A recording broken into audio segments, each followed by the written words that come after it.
So, if your plan is study anything and somehow get permanent residency, that plan is very, very risky right now. Australia is moving towards quality and not quantity. Section 4 is what does this mean for Indian students?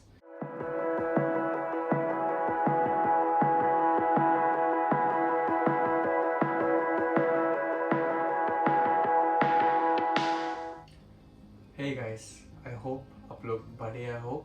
So, in less than 10 minutes हम लोग ये video में बताएंगे कि 2026 Australia का budget में क्या क्या चेंजेस हो गए. Is it good for international students और पीआर का पाथवेज क्या अपडेट आ गया है. Is it easy, is it difficult, exactly क्या हुआ ऑस्ट्रेलिया का 2026 बजट में, हम लोग ये वीडियो में बात करेंगे. सो बिना किसी देरी के वीडियो को चालू करते हैं. Let's get started. कोई लोग बोलते हैं कि पीआर का पाथवे इजी हो गया है, कोई लोग बोल रहे हैं कि पीआर का पाथवे डिफिकल्ट हुआ है. पर मैंने जब रिव्यू किया, मैंने जब रिसर्च किया तो मेरे को बहुत अलग सा इन्फॉर्मेशन मिला, वो आपको मैं ये वीडियो में बताऊंगा.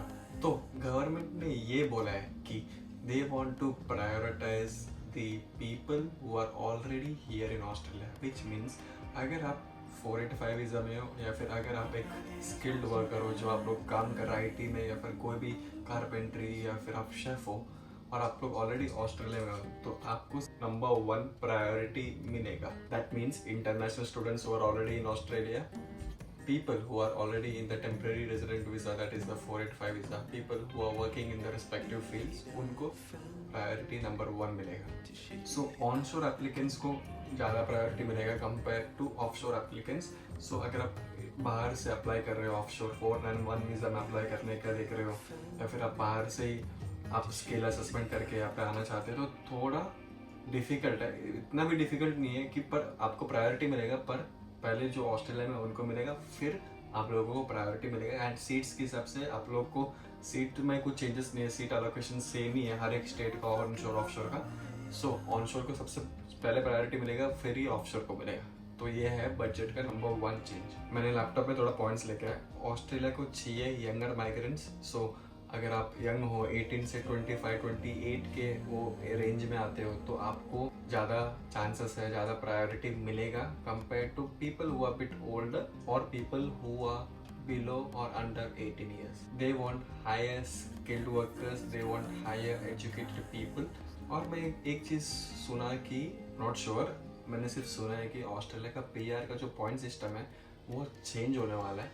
सो वो कितना चेंज हो रहा है, क्या चेंज हो रहा है, कितना पॉइंट्स हो रहा है वो कुछ पता नहीं. पर पॉइंट सिस्टम ये फैक्टर्स पर हमेशा डिपेंडेंट रहता है. आपका एज, सो फॉर एग्जांपल अगर आप 18 to 25 है तो आपको 10 पॉइंट, या फिर अगर आप 30+ हो तो आपको 5 पॉइंट. वो एक एग्जांपल दे रहा हूँ. ऐसा प्रायोरिटी रहता है या फिर ऐसा पॉइंट सिस्टम वर्क करता है यहाँ पे ऑस्ट्रेलिया में. सो एज के हिसाब से, आपके इंग्लिश लेवल के हिसाब से, अगर आपको पीटी में 90 आउट ऑफ 90 आया तो आपको 20 पॉइंट्स, अगर आपको 80 से कम आया तो आपको 10 पॉइंट्स. तो इंग्लिश लेवल के ऊपर भी आपको पॉइंट सिस्टम डिफरेंट रहेगा. एंड स्किल्ड वर्क एक्सपीरियंस, अगर आपको 3 साल का वर्क एक्सपीरियंस है, 5 साल से ज़्यादा वर्क एक्सपीरियंस है तो उनका अलग अलग पॉइंट्स है. ठीक है. Last but not the list पर क्वालिफिकेशंस, अगर आपका मास्टर्स डिग्री है तो आपको 20 पॉइंट्स, अगर आपको बैचलर्स डिग्री है तो 10 पॉइंट्स. ये सिर्फ एग्जाम्पल दे रहा हूँ मैं. सो बेसिकली ये 4 फैक्टर पे आपका पीआर का पॉइंट्स आप कैलकुलेट कर सकते हो. पीआर का पॉइंट्स कैलकुलेट करने का बहुत सारे वेबसाइट्स है. आपका ऑस्ट्रेलिया के गवर्नमेंट का वेबसाइट है जहाँ पे आप पीआर वगैरह कैलकुलेट कर सकते हो, आपका पॉइंट्स कैलकुलेट कर सकते हो. सो ये सब फैक्टर्स उसमें मैटर करता है. So if your plan is study anything and somehow get permanent residency, that plan is very very risky right now. अपन थर्ड सेक्शन पे आते हैं, वो है स्टूडेंट वीज़ा क्रैकडाउन. ऑस्ट्रेलिया का गवर्नमेंट बहुत ज़्यादा स्ट्रिक्ट हो गया है स्टूडेंट वीज़ा क्रैकडाउन के लिए. बिकॉज अगर आप कोई भी कंट्री से आ रहे हो, वो वहाँ पे आप लोग फेक सर्टिफिकेशंस या फिर फेक डिग्रीज बता के, फेक वर्क एक्सपीरियंस बता के ऑस्ट्रेलिया आ रहे हो. सो गवर्नमेंट अभी बहुत स्ट्रिक्ट चेकिंग कर रहा है कि आप लोग एग्जैक्टली क्या पढ़ाई किया है या फिर आप लोग ने क्यों वीज़ा डाला, आपका पर्पस क्या है वीज़ा डालने का, आपका स्टेटमेंट ऑफ पर्पस क्या है, वो सब बहुत अभी स्ट्रिक्ट हो गया है. सो बहुत सारा स्टूडेंट वीज़ा रिजेक्शंस आने वाला है और ऑलरेडी आ रहा है. मेरा कोई सब्सक्राइबर्स है जो मेरे को मैसेज करते हैं कि ये स्टूडेंट वीज़ा मेरा रिजेक्ट हो गया, तो उनका प्रोफाइल इतना अच्छा प्रोफाइल नहीं है. एंड आपका स्टेटमेंट ऑफ पर्पस पे आपका पूरा वीज़ा डिपेंड करेगा. आपका स्टेटमेंट ऑफ पर्पस बहुत अच्छा रहना चाहिए whenever you are applying for the visa. मैंने एक वीडियो बनाया था बहुत पहले जहाँ पे केरला में फेक डिग्रीज, फेक स्कैम्स से लोगों को ऑस्ट्रेलिया या फिर अलग ओवरसीज भेजते हैं, एंड वो सब अभी नहीं चलेगा क्योंकि गवर्नमेंट अभी बहुत स्ट्रिक्ट कर रहा है।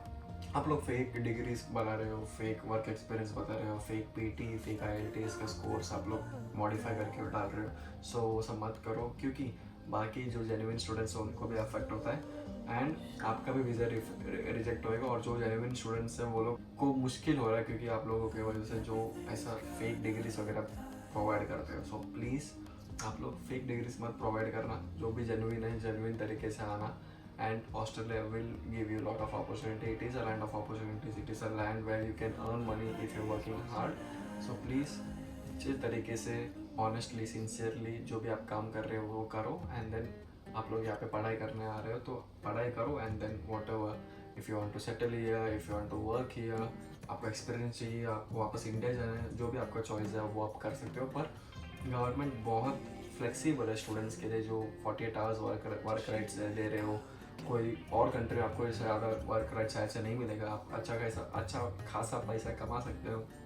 शायद से कोई और कंट्री में आप लोग उतना सेव नहीं कर सकते हो जितना आप ऑस्ट्रेलिया में कर सकते हो। सो प्लीज़ अगर आप स्टूडेंट वीज़ा में आ रहे हो, सो प्लीज़ आप लोग अपना स्टूडेंट वीज़ा का कंडीशंस फॉलो करो and don't miss use the system. Section 4 is what does this mean for Indian students.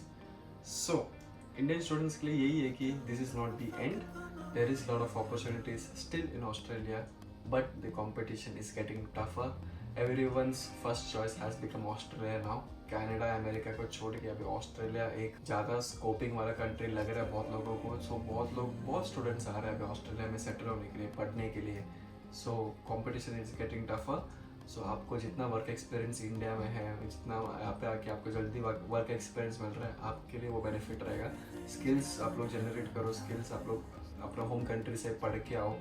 अगर आप आईटी में कर रहे हो तो आईटी रिलेटेड स्किल्स, अगर आप मैकेनिकल कर रहे हो तो मैकेनिकल रिलेटेड स्किल्स वगैरह आपको हमेशा हैंडी रहेगा। Australia is moving towards quality and not quantity. कोई और कंटेंट क्रिएटर आपको ये नहीं बताएगा, पर पीआर लेना और मिलना ईजी नहीं है क्योंकि सिर्फ एक मास्टर्स डिग्री पे आपको पीआर नहीं मिलेगा।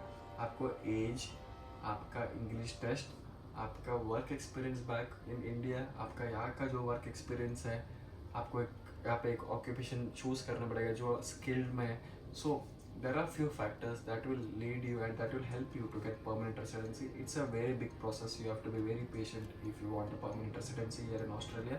सो प्लीज़ बी पेशेंट एंड आप लोग अपना साइड से बेस्ट करो, मेहनत करो, एंड जो ऊपर वाला लेकर आए वही आपके साथ होएगा नो मैटर व्हाट। ठीक है। सो ऑस्ट्रेलिया में जो लोग ऑलरेडी सेटल्ड है, they are blaming migrants for housing crisis, economic crisis and cost of living. सब कुछ यहाँ पे महंगा हो गया, महंगाई बढ़ गया है। सो लोग माइग्रेंट्स को ब्लेम कर रहे हैं, इसलिए गवर्नमेंट भी स्ट्रिक्ट हो गया है with respect to migration. They don't want anyone who is making fake degrees और who is bringing fake degrees and fake certifications in Australia, क्योंकि जो लोग जेन्युइन है उनका सीट्स आप लोग खा रहे हो। सो मैं ओनली मैसेजेस, अगर आप हार्ड वर्किंग हो, जेन्युइन हो, आपको एक ईगरनेस है, आपको एक क्यूरियोसिटी है यहाँ पे पढ़ने का, यहाँ पे काम करने का, वर्क एक्सपीरियंस लेने का, या फिर आप यहाँ पे सेटल होने का। सो अगर आप मेहनत कर रहे हो and if you working hard towards it, सब कुछ सही होएगा एंड जो ऊपर वाला लेके आए वही होएगा। But please don't make fake degrees, fake certifications just to come here in Australia, because जो भी आप कर रहे हो लाइफ में फिर सही नहीं होएगा। क्योंकि मैं बिलीव करता हूँ if you do good things happen to you, if not it will be the opposite way. Okay, so यही था एक शॉर्ट एंड सिंपल वीडियो। मैं जितना हो सके मैंने शॉर्ट एंड सिंपल में ये बजट 2026 का चेंजेस जो इंटरनेशनल स्टूडेंट्स हैं जो ऑलरेडी यहाँ पे है, ऑन शोर ऑफ शोर के बारे में सब कुछ मैंने बताया। अगर मैंने कुछ भी गलत बोला सो प्लीज़ मुझे माफ़ कर देना and I am really sorry about it. Also what do you think migration का ये चेंजेस से आपको क्या लग रहा है? आप लोगों में से किसी को अफेक्ट हो रहा है या फिर नहीं हो रहा है? Is it a good thing और a bad thing? Comment section में बता देना। Also thank you so much for loving, thank you so much for supporting, means a lot. I hope to see you guys very soon in the next video. Until then, take care, bye bye, peace. Thank you so much guys for loving and supporting, means a lot. See you in the next video. Bye.